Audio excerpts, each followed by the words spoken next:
Hello guys, ఈ వీడియోలో మీరు థంబ్నెయిల్లో చూసినట్లుగా గవర్నమెంట్ ప్రభుత్వం లెసన్లో కొన్ని ఇంపార్టెంట్ బిట్స్ చెప్పుకుందాం. ఫస్ట్ బిట్ వచ్చేసి who said democracy is the government of the people by the people for the people.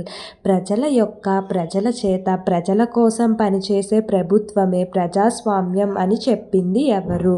Options ఏంటో చూద్దాం. A Mahatma Gandhi, B Abraham Lincoln, C Jawaharlal Nehru, D BR Ambedkar. Answer ఏంటో గెస్ చేయండి చూద్దాం. ఆన్సర్ వచ్చేసి మనకి B Abraham Lincoln. Abraham Lincoln said that democracy is the government of the people by the people for the people.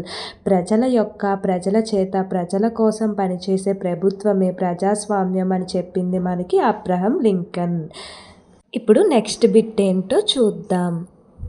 What is the birth place of democracy?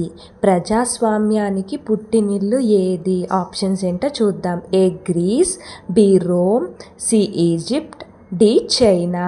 Answer ఏంటో guess చేయండి చూద్దాం. Answer వచ్చేసి మనకి A Greece. Greece is the birth place of democracy. ప్రజాస్వామ్యానికి పుట్టినిల్లు ఏది అంటే మనకి గ్రీస్. నెక్స్ట్ బిట్ ఏంటో చూద్దాం. Which of the following is the different one? క్రింది వాటిలో భిన్నమైనది ఏది? ఏ లెజిస్లేటివ్ శాసన విభాగం, బి ఎగ్జిక్యూటివ్ కార్యనిర్వాహక విభాగం, సి జ్యుడిషియరీ న్యాయ విభాగం, డి సోషల్ సామాజిక విభాగం. ఆన్సర్ ఏంటో గెస్ చేయండి చూద్దాం. ఆన్సర్ వచ్చేసి మనకి డి సోషల్ సామాజిక విభాగం. Legislative, executive, judiciary is the main branches of government. శాసన విభాగం, కార్యనిర్వాహక విభాగం, న్యాయ విభాగాలు మనకి ప్రభుత్వంలో ముఖ్యమైన విభాగాలు. So the different one is social.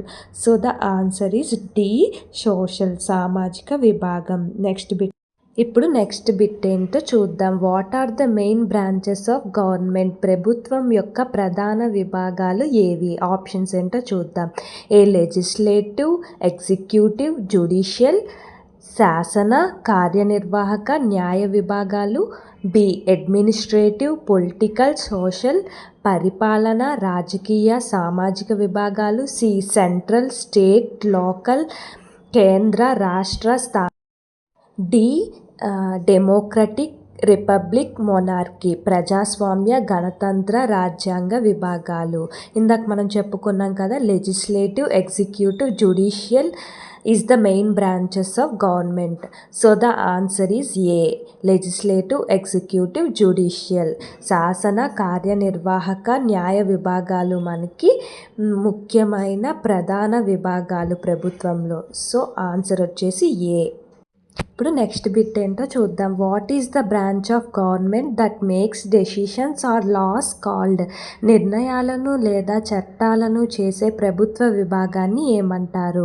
Options ఏంటో చూద్దాం. ఏ ఎగ్జిక్యూటివ్ కార్యనిర్వాహక విభాగం, బి జ్యుడిషియరీ న్యాయ విభాగం, సి లెజిస్లేటర్ శాసన విభాగం, డి అడ్మినిస్ట్రేషన్ పరిపాలనా విభాగం. ఆన్సర్ ఏంటో గెస్ చేయండి చూద్దాం. ఆన్సర్ వచ్చేసి మనకి సి లెజిస్లేటర్ శాసన విభాగం. Legislator is the branch of government that makes decisions or loss.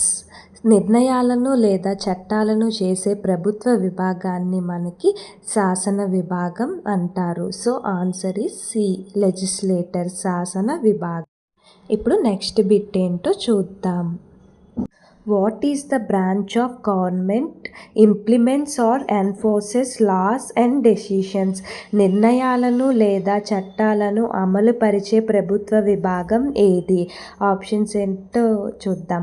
A legislative శాసన విభాగం, బి ఎగ్జిక్యూటివ్ కార్యనిర్వాహక విభాగం, సి జ్యుడిషియరీ న్యాయ విభాగం, డి అడ్మినిస్ట్రేషన్ పరిపాలనా విభాగం.